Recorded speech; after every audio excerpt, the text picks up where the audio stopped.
Hi everyone, welcome back. Today we're talking about equations, which is one of my favorite topics. So grab a pen and grab a piece of paper. And yes, this is a new background and I think I prefer it myself. So 3, 2, 1, let go.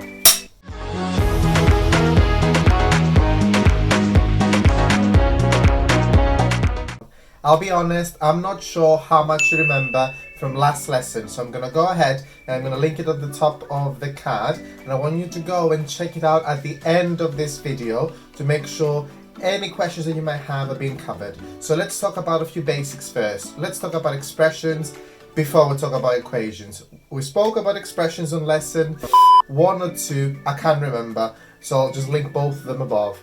And all it was, an expression, remember, was a combination of a letter and a number. For example, 2a plus 5. You have the letter a, which is a variable, which varies, which changes. And we spoke about that in lesson number 3.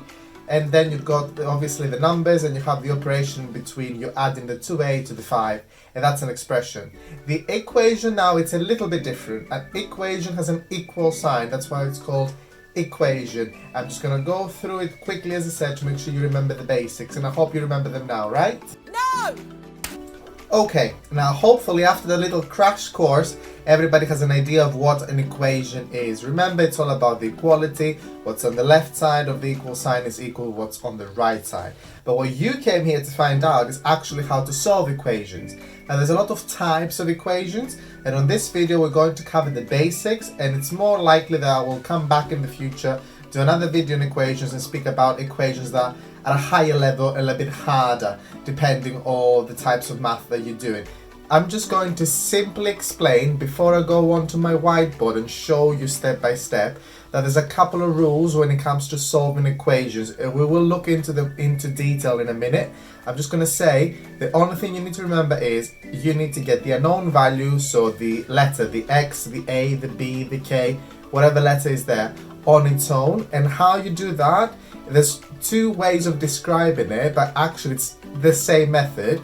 Firstly, you either do the inverse of what is closer to the unknown value. So if you add in 3 to the unknown value, you're going to take away 3 on the next step. Again, I will show you. Or you just move the numbers or the unknown values or the equal sign, and then you change the number sign. So if it was a positive, it will be a negative, and vice versa. It sounds more complicated than it is, I promise you. We're going to go now on the whiteboard and I'll show you a few examples. Okay, here we are on the whiteboard. I'll try not to shout because I'm quite close to the microphone. We've got the one-step equations, and they're called one-step equations because you guessed it, it takes only one step to solve them. So let's start with a very simple one. X plus 3 equals 7. The unknown variable here is x. The closest related number to the x is the 3, and the 7 is on the opposite side of the equal. So, as I mentioned, there's two ways to solve this, but it's pretty much the same way, we just have different names for it. So a few people say, just do the inverse of what's been done to the unknown value. So here, you see, we're adding 3 to the x. So to get x on its own, we're going to take away the 3. And because we did that on the one side, because it's an equal sign, and remember the equation, both sides are the same, they're equal, excuse me, then you'll have to take away the 3 from this side as well. So this will become 0, so you'll get the x on its own. You won't write 0, you'll just leave it. And then you got the equal sign that's still there. Then you have the 7, take away the 3, that was the step. Now x equals 7, take away 3, 5. Is x on its own equal to something? Yes, x equals 5. And that's you solving the equation. So now let's do another example. Let's go with y minus 2 equals 10. Again, the closest related number to the y, which is the unknown value, is the 2. And we're going to do the inverse, as we said. So we're going to add 2 here. We have an equal sign, so we're going to add 2 on the other side as well. So plus 2 minus 2 gives you y, because that's just 0, and we're not going to write 0. And on this side, we've got 10 plus 2. So y equals to 10 plus 2, 12. And there you go, that's solved as well. Last one. Let's do 2a this time plus 1 equals 5. Now we've got 2 times a plus 1 equals 5. this is a two-step equation, and the reason I put it here is because I want you to see that the two-step equations are actually quite simple as well. So the first thing you're going to do is you're going to get rid of the number that's less closely associated to your variable, which is a. So the inverse of adding 1 is taking away 1. So 2a minus 1 here and minus 1 here, because on this side we have to do the same. 0, so you just put your equal, you don't put 0. 5 minus 1, 5 minus 1. And now you're just going to do your math. 2 times a equals 4. Now you're multiplying 2 with a. To get rid of the 2, you're going to do the inverse, so you're going to divide with 2. Both sides again, because it's an equation. Now a stays on its own, and 4 divided by 2 equals 2. A equals 2. You've solved this one as well, so well done. So that was the one-step equations. As you saw, nothing difficult, nothing too special. It's quite a simple process, but the more I show you and the more examples I show you, the better you'll become. So now we're going to talk about two-step equations. So now this time you might have a multiplication, an addition, or a division, and then a subtraction involving the unknown value, a number, and then equals something. Those are two-step equations because it takes 2 steps to solve them. I'm going to go back again on my whiteboard and I'm going to show you a couple more examples. And we're back on the whiteboard with the two-step equations. So as I mentioned, two-step equations, you might have a multiplication with the unknown values, so 2 times x, and then you might have a subtraction and addition, minus 3, and that's going to equal something, so let's put 9. So these are 2 steps. The first step is to get rid of the number that's less closely associated with the unknown variable. Your unknown variable now is the y, so you're going to get rid of the 3 first. So how are you going to do that? So again, depending on which method you're using or how it's easier for you, you're going to move 3 over the equal sign and you're going to turn that into a plus 3, or you're just going to do the inverse. So you're going to add 3 on this side and add 3 on this side as well, because whatever you do on the left, you need to do on the right to make sure the equation still makes sense. So 2y, and then these are 0, but you're not writing 0, you just put your equal, equals 9 plus 3. You do your maths, 2y equals 9 plus 3 is 12. And now the second step is to get rid of the 2. You multiply 2 with y, so you're going to divide by 2.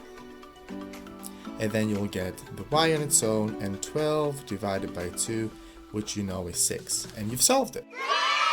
I'm going to quickly do one more example, and I hope you don't mind. This one is again a two-step equation, so I'm going to give you 3a plus 5 equals 15. Again, you have a multiplication with the unknown value. Your unknown here is your a, your variable, and then you got a plus 5. So again, you're going to move the number on the right and change the sign, or do the inverse, whatever is easier for you. So I'm getting again the 3a, plus 5 minus 5 0, which you don't write, you just put your equal sign. 15 minus 5 is 10. And now you're going to get rid of the 3 times a. The inverse of times with 3 is dividing by 3. You're going to divide both sides, and you're going to get the a on its own, and 10 divided by 3. Again, it is your answer. Now, what would happen if, God forbid, you would have an unknown value on both sides of the equal sign? Panic City. Don't you do this to me! I keep remember people panicking when there's an unknown value on both sides, because they have the idea that you're not supposed to touch the unknown value. You just carry it on. You do 1 step, you do 2 steps, but at some point you're just going to have a known value equals a number, solved it. But that doesn't happen every time, because if you have an unknown value on both sides of the equal sign, you will need to get rid of the one of the 2 sides to make sure that you have a known value equals a number. Otherwise, you will never solve it. So now we're going to do a few examples while you have an unknown value on both sides, and we're going to break it down together. Beautiful. Before I actually do any examples with the known values on both sides, I just want to quickly remind you the maths behind writing 2x, for example, because that actually means you have x plus x. Or 3y means y plus y plus y, which is 3y's. Or when you have y squared, it means that you originally had y times itself. The reason I'm reminding this is because it's very important, unequivocally important, you remember this, because when you've got an equation that is, for example, 2x plus 5 equals x plus 3, you realize you've got 2 x's on this side and 2 x's on this side. So you have 2 apples on this side and an apple on this side to connect that with the knowledge on previous lessons. So what you're going to do first is you're going to get rid of the unknown value on one of the sides. You pick.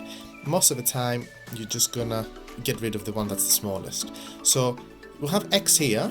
So we have x plus the 3. To do the inverse, to go back to what we mentioned before, is take away an x from both sides.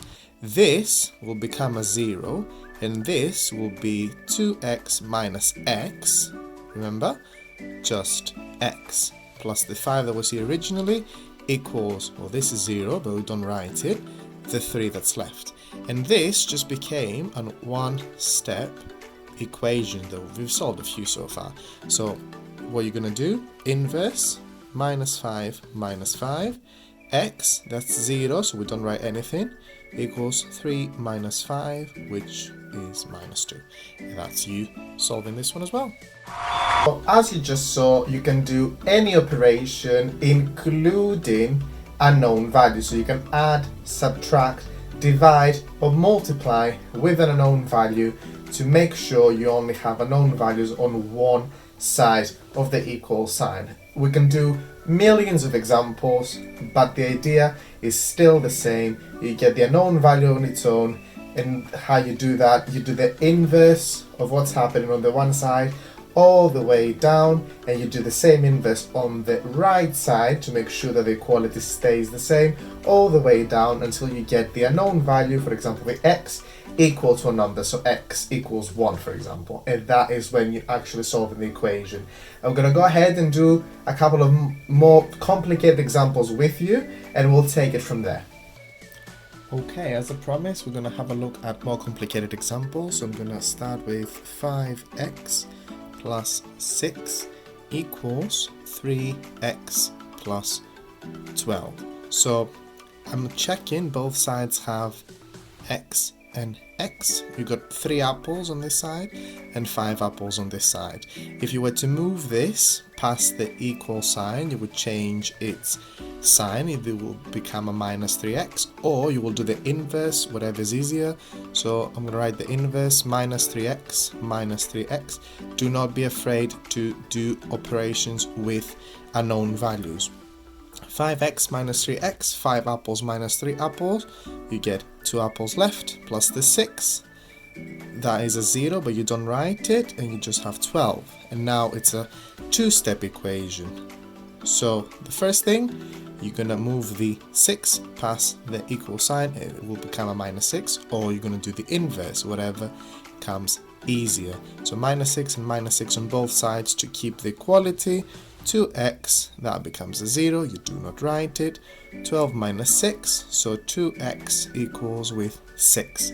Last thing, the inverse of multiplying with 2 is dividing with 2. So you got x on its own, 6 divided by 2 is 3, and that's you solving the equation. Let's do another one together. This time I'm going to include a division. So a divided by 2 plus 10 equals 20. A divided by 2, we've got 10 on this side and 20 on this side, so gonna take away 10 on both sides to keep the equality.